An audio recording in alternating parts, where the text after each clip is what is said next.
नमस्ते दोस्तों। आज मैं आपको एक ऐसी सच्ची घटना सुनाने जा रहा हूं जिसे पढ़कर इंटरनेट पर लाखों लोगों की नींद उड़ गई थी।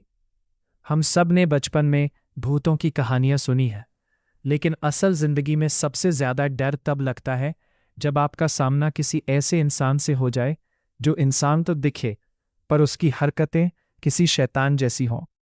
इसे रेडिट पर द स्माइलिंग मैन के नाम से जाना जाता है। चलिए शुरू करते हैं। करीब 5 साल पहले की बात है। मैं एक बड़े शहर के डाउनटाउन इलाके में रहता था। मैं एक नाइट आउल हूँ, यानी मुझे रात में जागना पसंद है। अक्सर जब काम का तनाव बढ़ जाता या मुझे अकेलापन महसूस होता, तो मैं रात के 2 या 3 बजे टहलने निकल जाता था। उस वक्त शहर की वो सड़कों का सन्नाटा मुझे सुकून देता था। पर मुझे क्या पता था कि एक रात वो सुकून हमेशा के लिए मुझसे छीन लिया जाएगा। उस मंगलवार की रात मौसम में थोड़ी सी ठंडक थी। मैं अपने अपार्टमेंट से निकला और टहलते टहलते एक रिहायशी इलाके की ओर चला गया। वहां की सड़कें पतली थीं और दोनों तरफ बड़े बड़े पेड़ और घर थे। स्ट्रीट लाइट्स काफी दूर दूर थीं, जिससे सड़क पर कहीं रोशनी तो कहीं गहरा अंधेरा था। मैं करीब 4 ब्लॉक दूर आ चुका था जब मैंने उसे देखा। सड़क के बिल्कुल आखिरी छोर पर, जहां एक धुंधली पीली लाइट जल रही थी, एक परछाई हिल रही थी। पहले मुझे लगा कोई शराबी होगा, लेकिन जब मैंने ध्यान से देखा तो मेरे पैर थिट गए। वो आदमी नाच रहा था, पर वो कोई आम नाच नहीं था।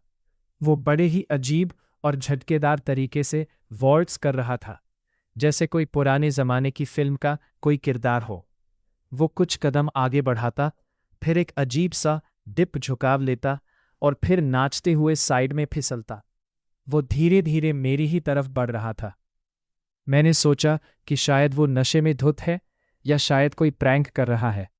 मैंने फौरन फुटपाथ छोड़ दिया और सड़क के दूसरे किनारे पर चला गया, ताकि इसे निकलने के लिए काफी जगह मिल जाए। जैसे जैसे वो पास आया, सन्नाटे में उसके जूतों की आवाज सुनाई देने लगी। Tap tap slide. जब वो लाइट के नीचे आया तो मेरी रूह कांप गई। वो आदमी बहुत लंबा और हड्डियों की तरह दुबला था। उसने एक पुराना, ढीला ढाला और मटमैले रंग का सूट पहना हुआ था। लेकिन सबसे भयानक था उसका चेहरा। उसका सिर पूरी तरह से पीछे की ओर झुका हुआ था, जैसे वो सीधे ऊपर आसमान के तारों को देख रहा हो। उसकी आंखें किसी उबले हुए अंडे की तरह सफेद, बड़ी और फटी हुई थी, और उसके चेहरे पर एक बहुत ही चौड़ी, बनावटी और डरावनी मुस्कान थी, कान से कान तक फैली हुई। उसकी आंखों में कोई चमक नहीं थी, बस एक खालीपन था। वो नाचते नाचते बिल्कुल मेरे सामने आकर रुक गया। उसका शरीर मेरी तरफ था, लेकिन सिर अब भी आसमान की तरफ। उसने अपना सिर नीचे किया और अपनी वो भयानक आंखें सीधे मेरी आंखों में गड़ा दी। वो मुस्कान अब भी वैसी ही थी, स्थिर और डरावनी। सन्नाटा इतना गहरा था कि मुझे अपनी ही धड़कन सुनाई दे रही थी। मैंने हिम्मत जुटाई और कांपती हुई आवाज में पूछा, क्या क्या मैं आपकी मदद कर सकता हूं?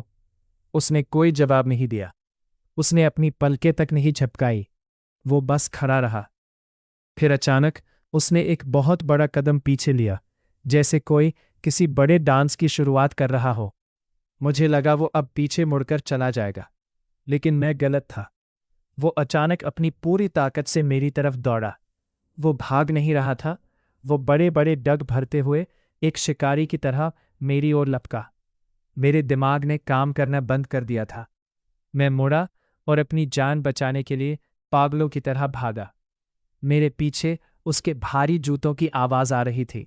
मैं तब तक नहीं रुका जब तक मैं एक ऐसी बड़ी सड़क पर नहीं पहुंच गया जहां कुछ गाड़ियां गुजर रही थीं और दुकानों की लाइटें जल रही थीं। सांस फूल रही थी, शरीर कांप रहा था। मैंने एक बार पीछे मुड़कर देखा। वो कहीं नहीं था। वो अंधेरे में ही कहीं गायब हो गया था। उस रात मैं अपने घर पहुंचा और सारे दरवाजे और खिड़कियां अंदर से लॉक कर ली। मैं पूरी रात सो नहीं पाया। आज 5 साल बीत चुके हैं, लेकिन मैं आज भी अंधेरी सड़कों पर अकेले नहीं जाता। मुझे डर लगता है कि कहीं किसी कोने में किसी स्ट्रीट लाइट के नीचे वो दोबारा नाचता हुआ न बिक जाए, क्योंकि वो आदमी कोई नुकसान पहुंचाने के लिए नहीं आया था। वो बस मुझे डराने के लिए मुस्कुरा रहा था, और उसकी वो मुस्कान आज भी मेरे बुरे सपनों में आती है।